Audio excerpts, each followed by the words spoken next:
നമസ്കാരം. സിംപ്ലിഫൈഡിൻ്റെ ഇന്നത്തെ എപ്പിസോഡിലേക്ക് ഏവർക്കും സ്വാഗതം.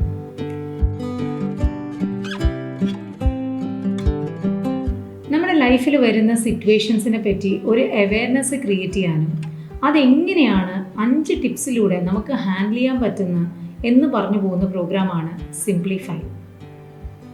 ഇന്ന് നമ്മൾ ഡിസ്കസ് ചെയ്യാൻ പോകുന്ന ടോപ്പിക്ക് സോഷ്യൽ ആൻസൈറ്റി. നമ്മളിൽ പലർക്കും കണ്ടുവരുന്നത്, ചിലവർക്ക് ജീവിതത്തിൽ മുഴുവനും അതുണ്ടാവും, ചിലവർക്ക് ചില സിറ്റുവേഷൻസിൽ മാത്രം ഫേസ് ചെയ്യുന്ന ഒരു പ്രോബ്ലമാണ് സോഷ്യൽ ആൻസൈറ്റി.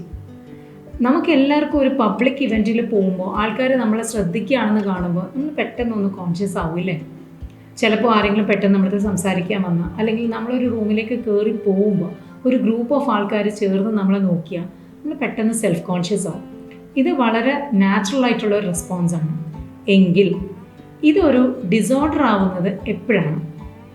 നമുക്ക് ആവശ്യമുള്ളപ്പോൾ നമ്മളൊരു ഗ്രൂപ്പിൻ്റെ നടുവിലേക്ക് പോകുമ്പോൾ ആൾക്കാർ നമ്മളെ മൈൻഡ് ചെയ്യാതിരിക്കുമ്പോഴും നമുക്ക് തോന്നുകയാണ് ഇവരെല്ലാവരും നമ്മളെയാണ് നോക്കുന്നത്, ഇവരെല്ലാവരും നമ്മളെയാണ് ജഡ്ജ് ചെയ്യുന്നത് എന്ന് സ്വയം ആലോചിക്കുകയും അതിൻ്റെ ഒരു എഫക്റ്റായിട്ട് നമുക്ക് പെട്ടെന്ന് ഹാർട്ട് ബീറ്റ് കൂടുക, നമ്മൾ സ്വെറ്റ് ചെയ്യാൻ തുടങ്ങുക, നമ്മൾ വേർക്കാൻ തുടങ്ങുക, നമ്മുടെ ഉള്ളിലൊരു ആൻസൈറ്റി ഡെവലപ്പ് ചെയ്യുക.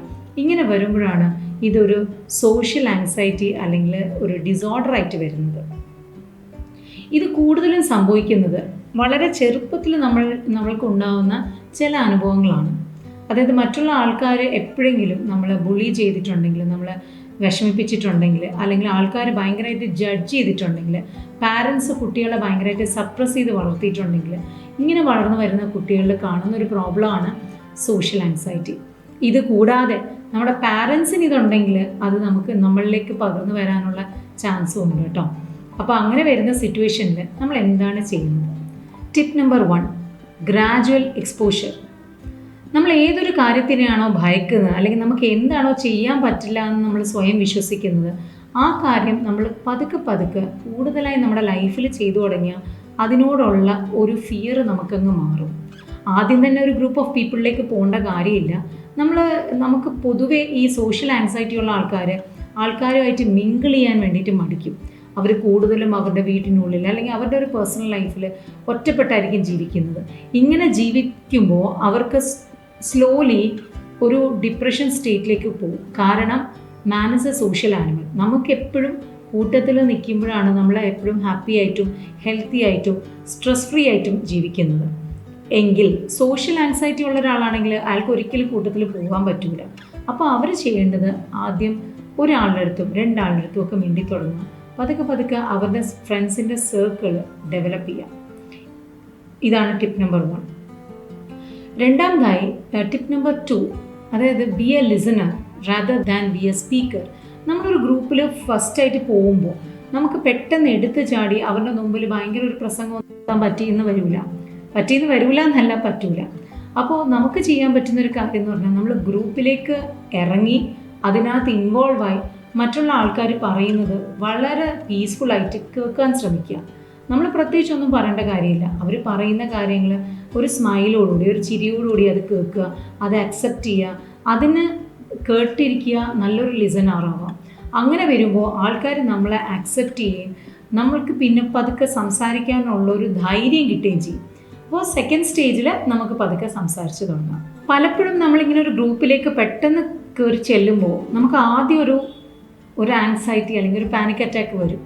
അങ്ങനെ വരുമ്പോൾ അങ്ങനെ ഒരു പേടി വരുമ്പോൾ നമ്മൾക്ക് ചെയ്യാൻ പറ്റുന്ന ചില ബ്രീത്തിങ് ടെക്നിക്സ് ഉണ്ട്. Slow breathing. നമ്മൾ സാധാരണയായിട്ട് ചെയ്യുന്നതിനെക്കാട്ടിലും സ്ലോ ആയിട്ട് ബ്രീത്ത് എടുക്കുക. നമ്മളൊരു ബ്രീത്ത് എടുത്ത് ഹോൾഡ് ചെയ്ത് കൗണ്ട് ചെയ്ത് പതുക്കെ ബ്രീത്ത് ഔട്ട് ചെയ്യുക. ഒച്ചയൊന്നും ഉണ്ടാക്കണമെന്നില്ല, വളരെ പീസ്ഫുള്ളായിട്ട് ചെയ്താൽ മതി. പ്രത്യേകിച്ച് ആരും ശ്രദ്ധിക്കണമെന്ന് തന്നെയില്ല. അങ്ങനെ ചെയ്യുമ്പോൾ നമ്മുടെ പൾസ് റേറ്റും നമ്മുടെ ഒരു ആൻസൈറ്റി ലെവലും കുറയും. ഇങ്ങനെയുള്ള പല ബ്രീത്തിങ് എക്സസൈസ് ഉണ്ട്. നിങ്ങളിപ്പോൾ ഓൺലൈനിൽ പോയി നോക്കിയാൽ നിങ്ങൾക്ക് അറിയാൻ പറ്റും. അല്ലെങ്കിൽ ഒരു പ്രൊഫഷണൽ ഹെൽപ്പ് എടുക്കുകയാണെങ്കിൽ അവർ പറഞ്ഞു തരും. ഇങ്ങനത്തെ ബ്രീത്തിങ് എക്സസൈസ് ചെയ്ത് കഴിഞ്ഞാൽ നിങ്ങൾക്ക് ഇങ്ങനത്തെ ഗ്രൂപ്പ്സിലേക്ക് പോകുമ്പോൾ then you will feel much more relaxed.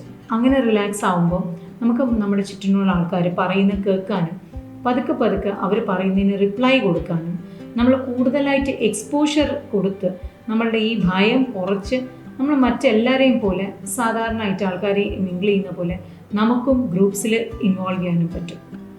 നമ്മളെപ്പോഴും ഇങ്ങനത്തെ ഒരു സിറ്റുവേഷനിൽ പോകുമ്പോൾ ഓട്ടോമാറ്റിക്കലി നമ്മുടെ ഉള്ളിൽ ഭയം വരികയും ആ ഭയം നമുക്ക് കുറേ നെഗറ്റീവ് തോട്ട്സ് തരികയും ചെയ്യും. അങ്ങനെ വരുമ്പോൾ നമ്മളടുത്ത് പറയും, അയ്യോ നമ്മളിപ്പോൾ അങ്ങനെ ഇറങ്ങിക്കഴിഞ്ഞാൽ അവർ നമ്മളെ പറ്റി എന്ത് വിചാരിക്കും, ഞാൻ പറയുന്ന കാര്യം ശരിയല്ലെങ്കിൽ എന്താ, ആൾക്കാർ നമ്മളെ ജഡ്ജ് ചെയ്യൂലേ, അവരെന്നെ പറ്റി ഇങ്ങനെ വിചാരിക്കൂലേ, അങ്ങനെ വിചാരിക്കൂലേ, ഇങ്ങനെ കുറേ നെഗറ്റീവ് തോട്ട്സ് നമ്മുടെ ഉള്ളിലേക്ക് വരും. നമ്മൾ ചെയ്യേണ്ടത് logically challenge those negative thoughts. ഇതൊരു വളരെ പവർഫുൾ ആയിട്ടുള്ള ഒരു ടിപ്പാണ്. നമ്മളുടെ ഉള്ളിലുണ്ടാകുന്ന ഏതൊരു നെഗറ്റീവ് തോട്ടിനെയും നമ്മൾ തന്നെ പറഞ്ഞ് മനസ്സിലാക്കുക, ഇറ്റ് ഈസ് ഓക്കെ. നമ്മളവിടെ ഇറങ്ങുമ്പോൾ സംസാരിക്കുമ്പോൾ തെറ്റിപ്പോയാൽ എന്ത് പറ്റും? ഒരു കുഴപ്പമില്ല. നമ്മളിപ്പോൾ അവരോട് സംസാരിക്കാൻ പോകുമ്പോൾ അവർ ജഡ്ജ്മെൻറ്റിലാവുകയാണെങ്കിൽ എന്ത് പറ്റും? ഒന്നും പറ്റാനില്ല. അപ്പോൾ അങ്ങനെ നമ്മൾ ലോജിക്കലി നമ്മൾ സ്വന്തമായിട്ട് നമ്മുടെ നെഗറ്റീവ് തോട്ട്സിനെ ചാലഞ്ച് ചെയ്യാം. അങ്ങനെ ചാലഞ്ച് ചെയ്യുമ്പോൾ സ്ലോലി നമ്മുടെ ഉള്ളിലുള്ള നെഗറ്റീവ് തോട്ട്സ് സപ്രസ്ഡ് ആവുകയും അത് മാറി ആ ഫിയറിനെ ഓവർകം ചെയ്യാനും നമുക്ക് സാധിക്കും. പലപ്പോഴും നമ്മളൊരു ഗ്രൂപ്പിൽ പോകുമ്പോൾ നമ്മളൊരു പബ്ലിക് സ്പീക്കറൊന്നും ആവേണ്ട കാര്യമില്ല. നമ്മൾ ആൾക്കാരുടെ അടുത്ത് വളരെ കോർഡിയലായിട്ട് വളരെ സ്നേഹത്തിൽ അവരെ കാണുമ്പോൾ സ്മൈലോടുകൂടി ഒരു ചിരിയോടുകൂടി ഗ്രീറ്റ് ചെയ്യുകയും അവർ പറയുന്ന കാര്യങ്ങൾ കേൾക്കുകയും അവരവിടെ ഹാപ്പൻ ചെയ്യുന്ന എന്ത് ആക്ടിവിറ്റി ആയാലും അതിനകത്ത് ചെറുതായിട്ട് ഇൻവോൾവ് ചെയ്താൽ മതി. അപ്പോൾ നമ്മൾ ചെയ്യേണ്ടത് നമ്മളുടെ സോഷ്യൽ സ്കിൽസ് ഇംപ്രൂവ് ചെയ്യാം. Next tip and the most important tip is to improve your social skills. അതിന് വേണ്ടിയിട്ടുള്ള പ്രത്യേക കോഴ്സസ് വരെ ഇന്ന് അവൈലബിൾ ആണ്, ഓൺലൈനിലും ഓഫ്ലൈനിലും ഒക്കെ. അത് ആൾക്കാരെ കമ്മ്യൂണിറ്റിയിലോട്ട് കൊണ്ടുവന്ന് ഗ്രൂപ്പ്സിൽ വന്ന് ഗെയിംസൊക്കെ കൊണ്ടുവന്ന് റോൾ പ്ലേ ഒക്കെ ചെയ്ത് പല ആൾക്കാരും അവരുടെ സോഷ്യൽ സ്കിൽസ് ഡെവലപ്പ് ചെയ്യുന്നുണ്ട്. നമ്മൾ എത്രത്തോളം നമ്മുടെ സോഷ്യൽ സ്കിൽസ് ഇംപ്രൂവ് ചെയ്യുന്നോ അത്രത്തോളം നമ്മൾക്ക് ഈ സോഷ്യൽ ആങ്സൈറ്റി കുറയ്ക്കാൻ സാധിക്കും. അതുകൊണ്ട് തീർച്ചയായും നമ്മളിപ്പോൾ പറഞ്ഞ എല്ലാ ടിപ്സും നിങ്ങൾ ഫോളോ ചെയ്യുക. ഇതെല്ലാം കഴിഞ്ഞു നിങ്ങൾക്ക് നിങ്ങളുടെ സോഷ്യൽ ആങ്സൈറ്റി ഹോൾഡ് ചെയ്യാൻ പറ്റുന്നില്ല എന്നുണ്ടെങ്കിൽ തീർച്ചയായും സീക്ക് പ്രൊഫഷണൽ ഹെൽപ്പ്. ഇത് കേട്ടുകൊണ്ടിരിക്കുന്ന എല്ലാവരുടെയും ഉള്ളിലുള്ള സോഷ്യൽ ആങ്സൈറ്റിയൊക്കെ മാറി എല്ലാ ആൾക്കാരും കൂട്ടത്തിലിറങ്ങി മിങ്കിൾ ചെയ്ത് ഹാപ്പി ആയിട്ട് ഗ്രൂപ്പായിട്ട് തന്നെ ജീവിക്കട്ടെ എന്ന് ആശംസിച്ചുകൊണ്ട് തൽക്കാലം വിടവാങ്ങുന്നു. നിങ്ങൾക്കൊപ്പം Sindhu Nandakumar, consultant psychotherapist at Atmasutra mind care. Thank U.